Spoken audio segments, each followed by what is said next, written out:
This year's Jail and Bail at Border Paws Animal Shelter took place and was a great success. Our Abby St. John has more on the turnout and how you can still get involved. A number of people from around the community took part in the annual Jail and Bail, including our own Blake Nath. I've wanted to participate for a long time because Stingray always gets involved, but there's always been other people who have gotten their hand up first, and this year I happen to be the lucky person who was able to come and help out. So I'm very excited to do that because obviously, I'm a big animal lover, and so being able to help out the community and help out the animals in our community is so wonderful. So. Sitting with the animals isn't the only way to donate. The shelter has a number of silent auction items and a raffle going on. This fundraiser is great not only to raise money, but to give the animals much needed interaction. We are overwhelmed by the support. There have been so many people, businesses, individuals coming in. We've actually already had a few adoptions even, which wasn't even like on the list of goals today. So that's just an added bonus. Our auction items are up on the website and there's so much to choose from. Like I'm gonna be going shopping after the event calms down because it's open until Monday. We have 3 raffles going on. We've got our VIP jail and bailers have been here all day. The dog kennels have been full of multiple jail and bailers coming through. Our cat rooms are full of people hanging out. The animals are getting so much attention today, which has been amazing.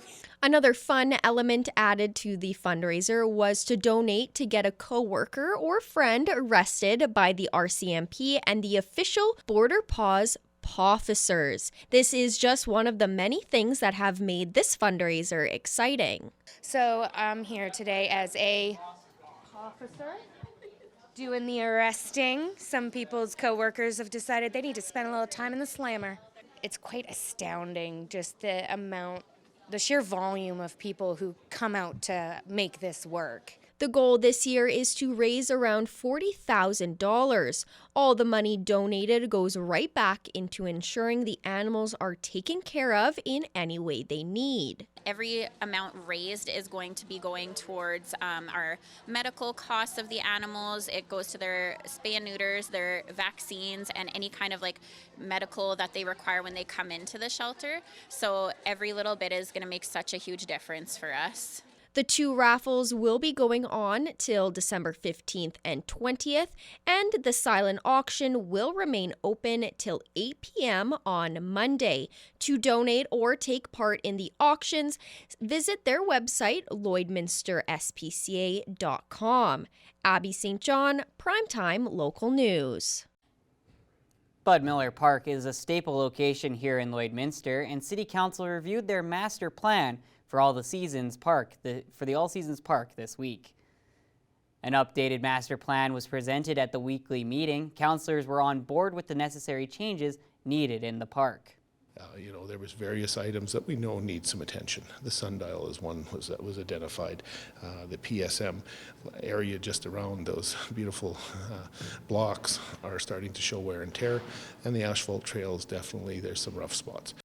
The master plan includes over a year's worth of surveys conducted with members of the community, including online surveys, virtual Q&As, and in-person community events. Long-term development, and that's what the plan addresses, a short-term, medium-term, long-term, where the consultants, after talking to the community, heard very clearly what the community would like to see, but at the end of the day, we want to maintain that park, the forested areas, the areas that are truly nature, and add the amenities as best as we can that fit into the park, yet not take away from the park. The 10-year time frame for the Bud Miller Master Plan also highlights how the park center is underutilized, as well as the possibility of implementing a liquor license.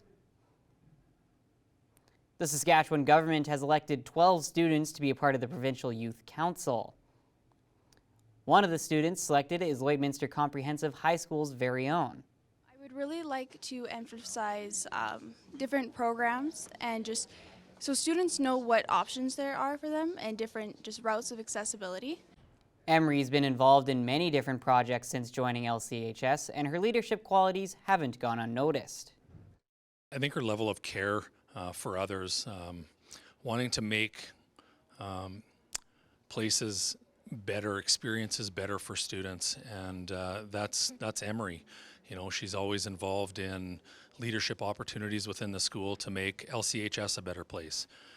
She's involved in youth camps across the province to make meaningful experiences for youth in that particular forum. While Emery was appointed to the Provincial Youth Council back in November, she already has some ideas to make other schools around Saskatchewan a better learning experience. Actually, I was very surprised about it, is a lot of schools don't have all these trade programs that our school has. And I think it would be wonderful if we can make those trade programs more accessible in other schools, because they don't have welding or just machining or anything like that. And I think that's very important for schools to offer to their students. The Student Council have already had a discussion with the University of Saskatchewan talking about future mandatory classes for students and financial literacy. It's time now for the Entertainment Corner. Here is Ty Roswell.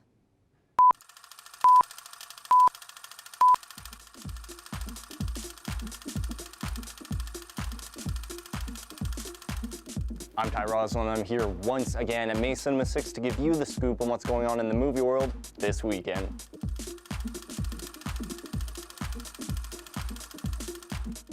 Now, the first movie we're going to talk about this week is The Hunger Games: The Ballad of Songbirds and Snakes. Now, I know it's been a couple weeks since we last talked about this movie, but I recently got the chance to see it myself, and I absolutely loved it. Directed by Francis Lawrence and rated PG-13. In the Hunger Games prequel that happens many years before the events of the Hunger Games movie, a young Coriolanus Snow stars. Before he becomes president of Pan Am, he finds himself as a mentor of a young woman tribute from the impoverished District 12. So before the holiday movies start flooding in, make sure you get down here and check out The Hunger Games before it's gone.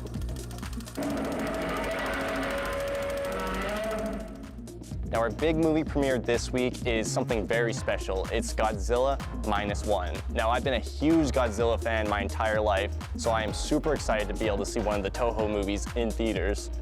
Directed by Takashi Yamazaki and rated PG-13. The film is set in Japan just after World War II and follows civilians who are just starting to recover when they face another mortal threat, Godzilla. It marked a return to the franchise for Toho Studios, which hadn't made a movie with a monster since 2016. So if you're as big of a Godzilla fan as I am, you're going to want to get down here to May Cinema 6 ASAP before it's gone. So that's all the time we have this week, but remember, if not everything we talk about this week is up to your speed, there's plenty of others to choose from May Cinema 6.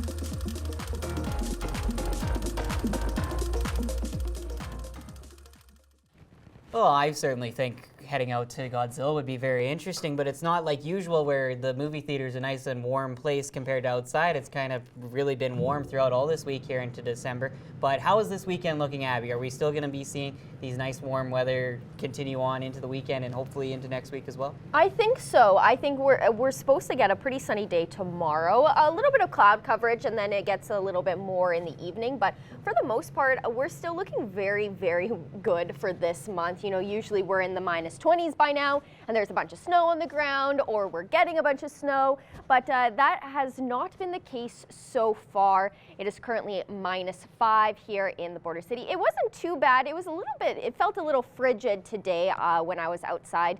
I get cold very easily, so maybe that was just me, but it did feel a little bit frigid. -5 feels closer to -11 with that wind chill, 15 kilometer per hour winds, and those clouds are starting to roll in, and they started rolling in this afternoon. But it was nice to see that sun out. Across the region in Alberta, -6 out in Marwayne, Cold Lake, Bonnyville, Lac La Biche. You'll notice that Lloydminster has changed to -6 as well. And then -9 in St. Paul and Vegreville, -5 out in Edmonton, -4 in Vermilion and Provost, and -7 out in Wainwright. And then taking a look on the Saskatchewan side, -6 in Isle Cross and Meadow Lake, -5 in Pierceland and in North Battleford, -4 in Green Lake, St. Walburg, Maidstone, and out in Macklin. Overnight tonight in North Battleford will drop down to -10, remain fairly clear out, but there will be a little bit of cloud coverage, and that wind will be at 13 kilometers per hour. And then tomorrow, expect a mostly sunny day and a little bit of clouds here and there, but for the most part, it will be bright and sunny with a high of -2, wind speeds at 15 kilometers per hour. Overnight tonight in Cold Lake will drop down to -11, and those clouds will start clearing as the evening goes on. 13-kilometer-per-hour winds, and then tomorrow it will be a mix of sun and cloud. However, those clouds will start to increase as the day goes on, with a daytime high of -3. Overnight tonight here in Lloydminster will drop down to -9, partially cloudy skies, and then that wind will remain at 15 kilometers per hour.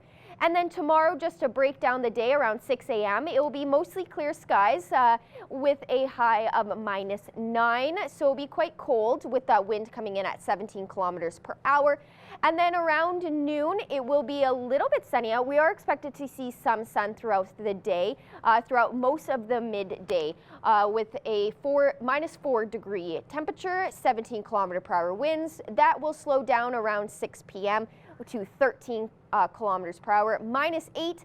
And then at midnight, it will be around -5, and those clouds will start rolling in and get a little bit heavier around that 6 p.m. mark. And then over the next 3 days, we'll have a low of -8 for tomorrow. And then on Sunday, mostly cloudy skies with a high of 0 and a low of -8. And then on Monday, mostly cloudy skies and expected a quite windy day as well, with a high of -4 and a low of -10. That's a first look at your evening weather forecast. I'll have more overnight temperatures later on in the show.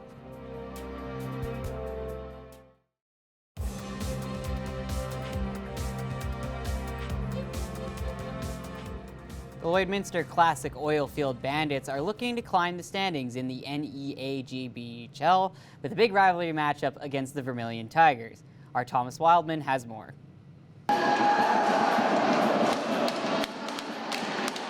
The Lloydminster Bandits were sitting 4th in the standings, right behind their opponents, the Vermilion Tigers. The beginning of the game saw the Bandits dominate on the attack and were really putting the pressure on the Tigers, which eventually led to the first goal.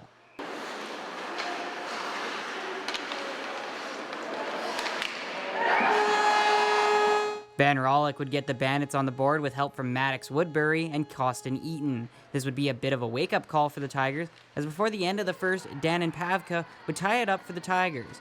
The second period was all Tigers. Ryder Kenyon would get 2 goals for them to give the Tigers a 3-1 lead heading into the third. The Tigers would hold off the Bandits, but late on the power play, the Bandits would finally strike back.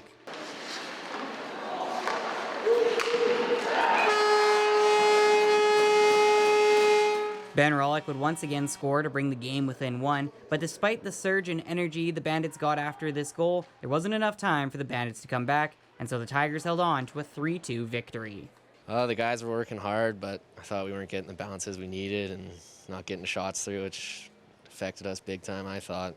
Just need to get more pucks on net, and not much more.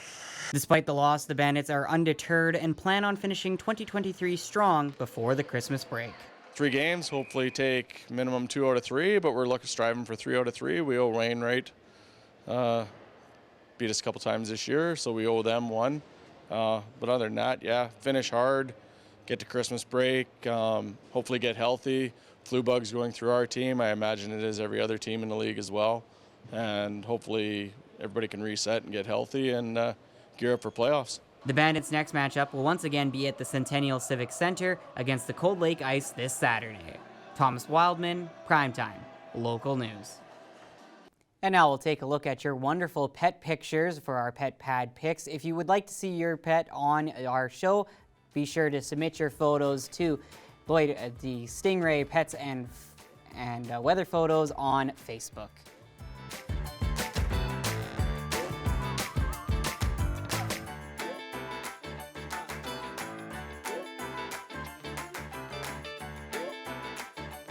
We want to see your pets. Send photos of your pet and their name to have them featured on Pet of the Day.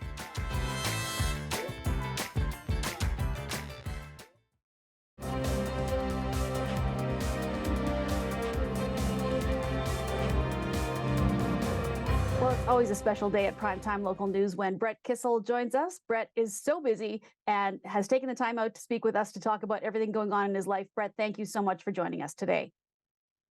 No, the pleasure is all mine, and I so appreciate that you always make time for me. I feel like I'm a part of the big crew, so thank you very much for having me part of your family. Well, Brett, I think we have to say, if we look at 2023 for you, that you've really had, I have to say, a hell of a year. This Compass project has been Yes. something else. It's such a big undertaking to do something like that.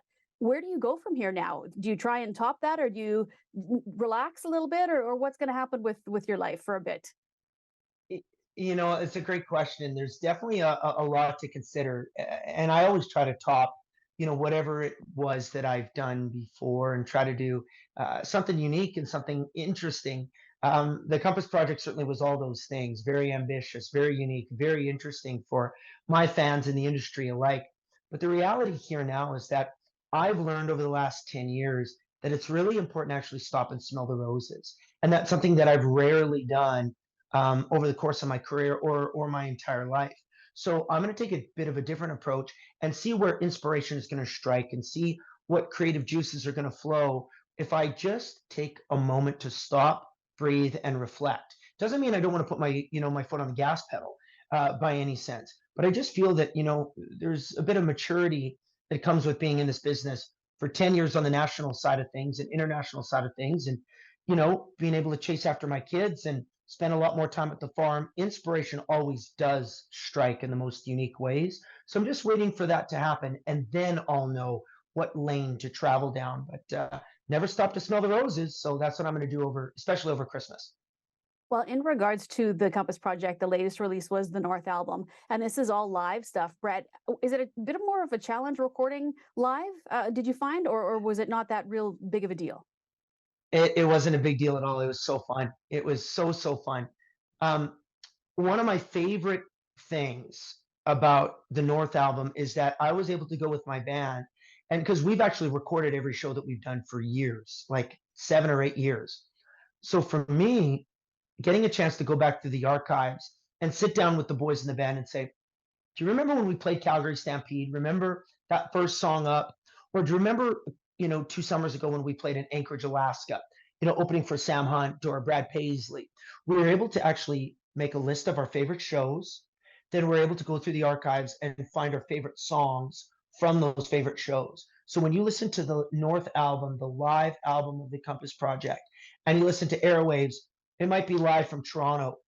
You might listen to She Drives Me Crazy live, from my hometown of St. Paul at Centerfield Music Festival.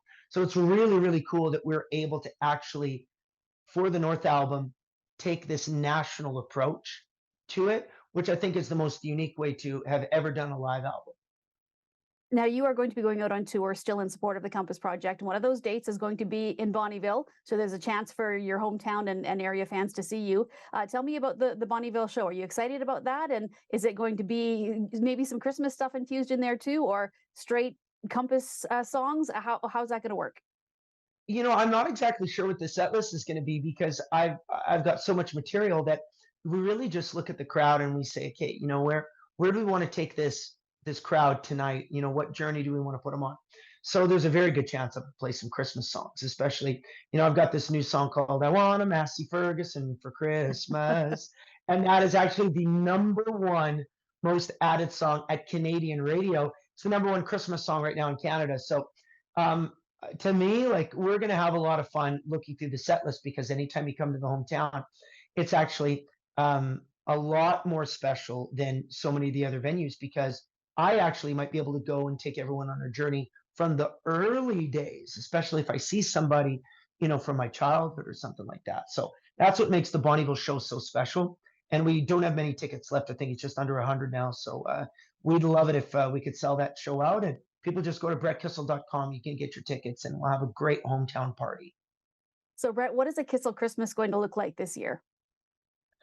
Great question. I call it the Christmas tour, which means we start here in our home, Cecilia and I and our 4 kids. Then we'll go out to the farm for December, 23rd, 24th, 25th. And we spend that time with me, Ma, Grandpa Bear, all the cousins. Then we're going to come back into the city to spend time with Cecilia's family. And we're going to enjoy that time with them. That's 2, 3 days. Then we spend time with my brother and my dad. And then we do that around December 28, 29, 30. Then we've got a big New Year's show in Edmonton at the River Cree. So pretty much from December 20th to the 31st, there's a different family gathering that CC, the kids, and I are either going to host or attend for 11 or 12 days straight. So it's legit a tour. Well, Brett, that seems like it's going to be a great time and a nice, it's kind of a break when you got to see family, but also kind of work sometimes too. So I hope it all goes well. And we appreciate you speaking with us as always. Happy holidays and best wishes to you and the rest of the Kissel clan. Thank you very much. And Merry Christmas to you and yours and all your viewers. And can't wait to see you in Bonnyville at New Year's and hopefully in 2024 a lot too.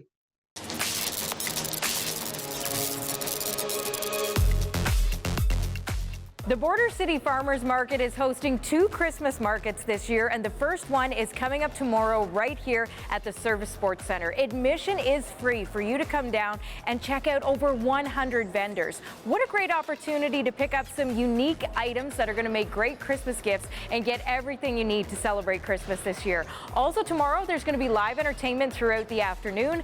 Santa Claus will be making an appearance, and there's going to be a chance for you to win market money as well. The Border City Farmers Market Christmas Market runs from 11 until 5 tomorrow right here at the Service Sports Center. Core Dynamics Dance, they're in the Christmas spirit, and they hope you can join them tomorrow afternoon for their 3rd annual Christmas Spectacular. This is an opportunity to see some great local talent on stage at the Vic Juba Community Theatre. And this show, it's filled with dance, laughter, and it really celebrates the holiday spirit and celebrates the great talent of the dancers at Core Dynamics. If you'd like to get more details and get your tickets, you can go online, vicjubatheatre.ca. And the Lloydminster and Area Brain Injury Society is hosting their gift wrapping fundraiser at the Lloyd Mall. So you can stop by and support them, or if you're able to help them out by volunteering, call them at 306-825-7212. Well, whatever you choose to do this weekend, we hope you stay safe and stay healthy.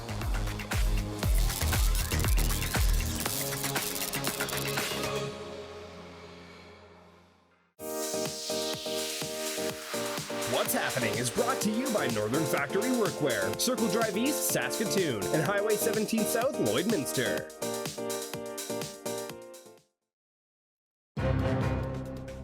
Furniture set and design supplied by Furniture Gallery, downtown Lloydminster. I have a special guest today on Primetime Local News. Megan Victoria is here. Megan is the inventor of Soul Kissed Eyewear. Megan, thank you so much for joining me today.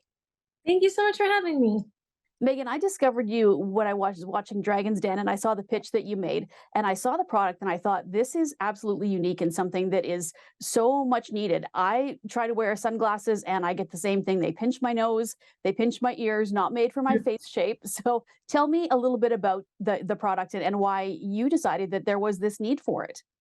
Yeah, absolutely. I think our world is moving so much closer to more size inclusivity, and we're bringing it everywhere in the clothing and fashion, all of that, but we haven't brought it to the face. And I find it so interesting because we all have such different face shapes. And I was a makeup artist for 10 years, so I've had thousands of women in my chair, and I've definitely seen how much like differences we all have, but how much beauty there is in all of that. And I think it all needs to be celebrated. And that's why I kind of came up with the concept of really truly size inclusive eyewear. Well, tell me about the eyewear. What is different about it than, say, if I was to go buy regular sunglasses?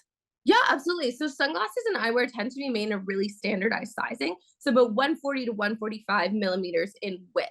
And the difference in that, and even some size inclusive brands who say like we make a wide or a small or whatever, it's about 2 millimeters off in difference.